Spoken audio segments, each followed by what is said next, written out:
కడప నగరంలో శానిటేషన్ సెక్రటరీలు ఆఫీస్కి పరిమితమైపోతూ ఉండటంతో ఎక్కడ చూసినా చెత్త కుప్పలు పేరుకుపోతున్నాయని, పర్యవేక్షణ మీరు చేయలేరా అంటూ కమలాపురం ఎమ్మెల్యే పుత్త కృష్ణ చైతన్య రెడ్డి కడప నగర పాలక కమిషనర్పై మండిపడ్డారు. స్వచ్ఛాంధ్ర స్వర్ణాంధ్ర కార్యక్రమంలో భాగంగా 17K డివిజన్లో ఏర్పాటు చేసిన సమావేశంలో కమిషనర్పై మండిపడ్డారు. నగరపాలక సంస్థలో అభివృద్ధి చేయటంలో ఒక ప్లానింగ్ అనేది లేదని, బాధ్యతారాహిత్యం మితిమీరిందన్నారు. ఎక్కడ చూసినా చెత్త పేరుకుపోయి దుర్వాసన వెదజల్లుతూ ఉంటే శానిటేషన్ కార్యదర్శులు కార్యాలయం నుండి బయటకు రాకుండా ఉంటున్నారని, కమిషనర్ కూడా వారిపై పర్యవేక్షణ లేదన్నారు. మరి ఇలాగే కనిపిస్తే ప్రతిరోజు మీ కార్యాలయానికి వచ్చి కూర్చోవాల్సి ఉంటుందన్నారు.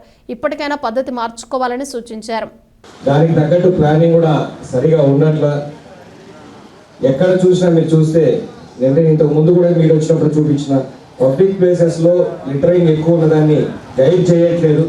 దాన్ని ఎప్పటికప్పుడు ఇక్కడ ఉన్న పంచాయతీ సెక్రటరీ లాగా మనకి ఇక్కడ ఏమంటారు, ఎమ్యూనిటీ శానిటైజింగ్ సెక్రటరీలు, అమ్యూనిటీ ఇన్ఛార్జ్ కూడా ఉన్నారు కదా, వీళ్ళందరూ ఏం చేస్తున్నారు?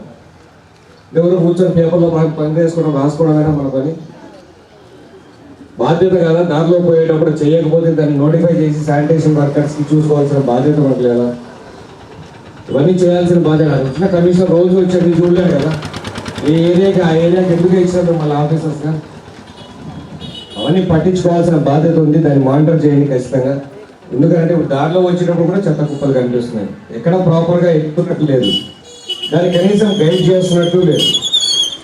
పబ్లిక్కి రిపీటెడ్గా గైడ్ చేస్తూ ఉండి రిపీటెడ్గా మీరు ఫాలో అప్ చేస్తే దాన్ని అలవాటు కింద మార్చాల్సిన బాధ్యత మనకు ఉంది. అది ఖచ్చితంగా చేయాలని చెప్పేసి కోరుకుంటా ఉన్నాను.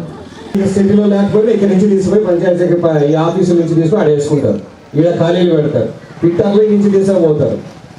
ఏ ఒక్కరిని కూడా మీరు ఇక్కడ స్టాండ్ అని మీరు అక్కడ చూసిన విధంగా చూడట్లా. మీకు కూడా ఈ సభ ద్వారా ఈ కార్యక్రమం ద్వారా చెప్తా ఉన్నాను, ఇక మీద నాకు జరగకుండా చూడండి. లేకపోతే మేము కూడా రోజు వచ్చి మీ ఆఫీసు చుట్టూ కూర్చోవాల్సి వస్తుంది, మేము కూడా డిమాండ్ చేయాల్సి వస్తుంది, మేము కూడా గట్టిగా మాట్లాడాల్సి వస్తుంది. నా పక్కన తెచ్చుకోవద్దని చెప్తా ఉన్నాను. మనోజ్ గారు, కమిషనర్ గారు, అలాగే మన అడిషనల్ కమిషనర్ రాకేష్ గారికి నమస్కారం తెలియజేస్తాను.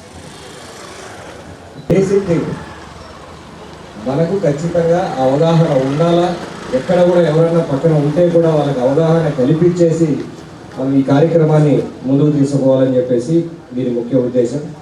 ఇవన్నీ చేస్తూ ఉన్నాము. ప్రతిసారి ఏదో ఒక స్వచ్ఛాంధ్ర కార్యక్రమంలో ప్రోగ్రామ్ చేస్తూ ఉన్నాము. దాని ఇంప్లిమెంటేషన్ అయితే పూర్తిగా ఉండట్లేదు. కమిషనర్ గారు మీరు ప్రతి ప్రోగ్రాం పెట్టారు,